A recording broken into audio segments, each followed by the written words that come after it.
Hello student, M education group में आपका स्वागत है। देखिए, आज मैं आपको basic concept of index exponent का बताने जा रहा हूँ। ये किसी पर्टिकुलर क्लास पे बेस्ड नहीं है, ये एक केवल क्या है, बेसिक कॉन्सेप्ट है। ठीक है, एक्सपोनेंट कैसे किया जाता है, उसके कैसे कॉन्सेप्ट होते हैं, ठीक है, ये बताने जा रहा हूँ आज मैं आपको। ठीक है, इंडेक्स या तो एक्सपोनेंट, एक्सपोनेंट के देखिए कितने टाइप्स होते हैं करने के। देखिए, 1, 2, 3, 4, 5, 6। इसे टाइप्स नहीं बोल सकते, इसे हम बोल सकते हैं। देखिए, अगर ऐसे क्वेश्चन आ जाएं, इस टाइप्स के ही सारे क्वेश्चन आते हैं। ठीक है, अब मैं आपको बताता हूँ। तो देखिए, पहला कॉन्सेप्ट है इसका A the power M into A the power N. ठीक है, इसका मतलब ये है, जैसे इसका ये बेस है, अगर बेस सेम हो और मल्टीप्लाई का हो और पावर अलग अलग हो, बेस सेम होने पर मल्टीप्लाई का हो, अगर पावर अलग हो, तो इस कंडीशन में क्या होता है। देखिए, इस कंडीशन में देखिए, बेस को तो सेम लिखा जाता है और आपस में पावर प्लस हो जाते हैं। ठीक है, मतलब base same A the power M multiply, यहाँ भी बेस सेम और पावर अलग है। ठीक है, इस कंडीशन में, मल्टीप्लाई की कंडीशन में क्या हो जाता है, पावर आपस में प्लस हो जाते हैं। ठीक है, देखिए, इसे मैं ऐसे समझा सकता हूँ। देखिए, अगर मैं यहाँ पे एक क्वेश्चन ले लेता हूँ, 2 the power 5 multiply 2 the power 3। ठीक है, इस कंडीशन में क्या करोगे, देखो बेस सेम है, बेस सेम होने पर पावर आपस में क्या हो जाते हैं, प्लस हो जाते हैं। ठीक है, 2 दी पावर 5 + 3, तो ये हो जाएगा 2 दी पावर 8 आंसर। ठीक है, अब देखिए सेकंड कंडीशन में क्या होता है। देखिए, अगर if A the power M divide A the power N. ठीक है, इस कंडीशन में क्या किया जाता है, पहले तो देखिए, पहले मल्टीप्लाई था और सेकंड में आ गया डिवाइड। इस कंडीशन में क्या किया जाता है, ए दी पावर, पावर आपस में माइनस हो जाते हैं।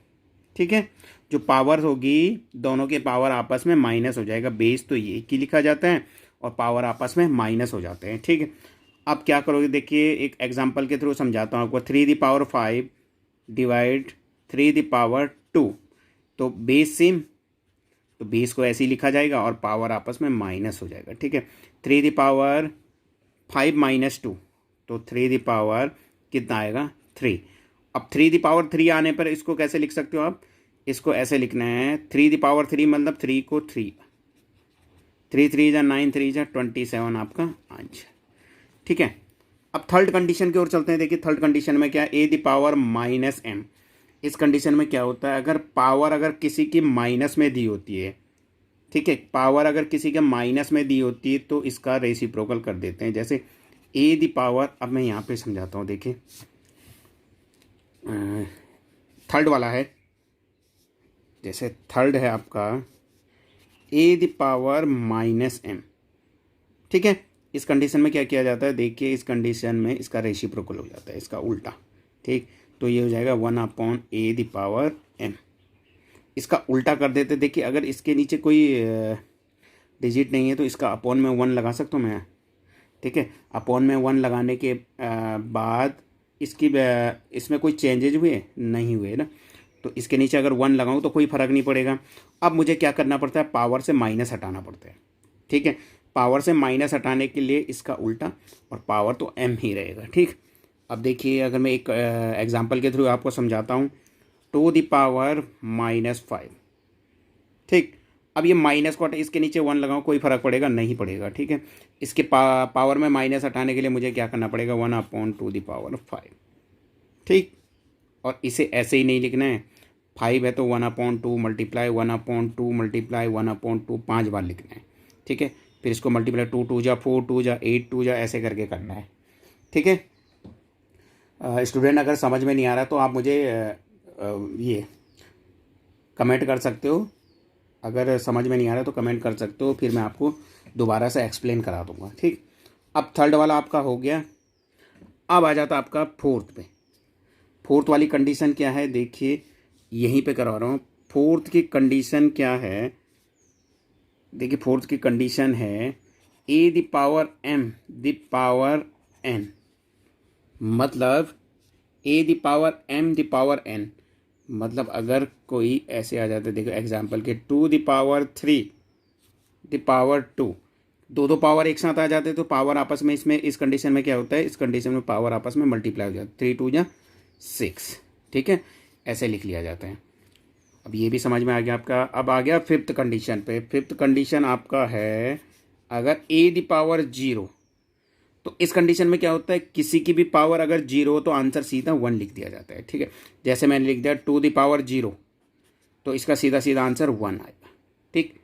इस पे बेस्ड कई क्वेश्चन होते हैं, देखिए इस पे बेस्ड एक क्वेश्चन करवा रहा हूँ। a⁻0 मतलब देखिए अगर 2⁻0 प्लस 3⁻1 प्लस 7⁻0, तो देखिए 2⁻0 मैंने क्या कहा था 1, प्लस 3⁻1 मतलब 3 आएगा, प्लस 7⁻0 मतलब 1, 3 + 1 4, 4 + 1 5।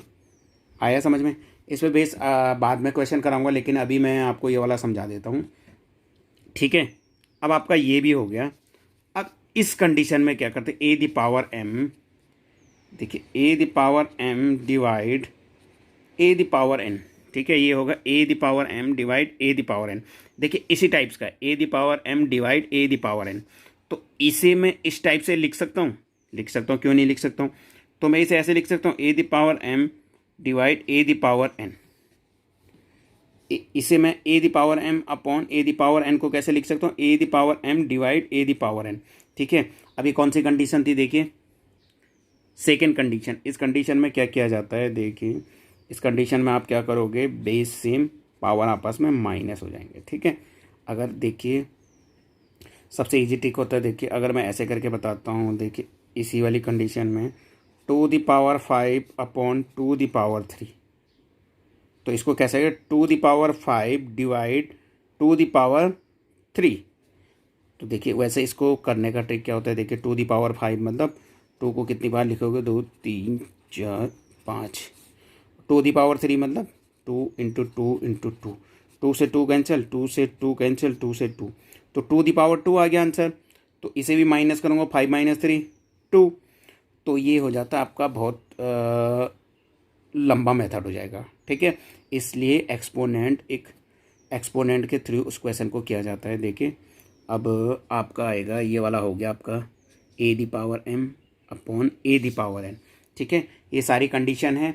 स्टूडेंट अगर समझ में नहीं आया आप मुझे कमेंट कर सकते हो, इसके बेस पे मैं अदर क्वेश्चन भी आपको करवाऊँगा, ठीक है। अभी के लिए इतना ही, थैंक यू।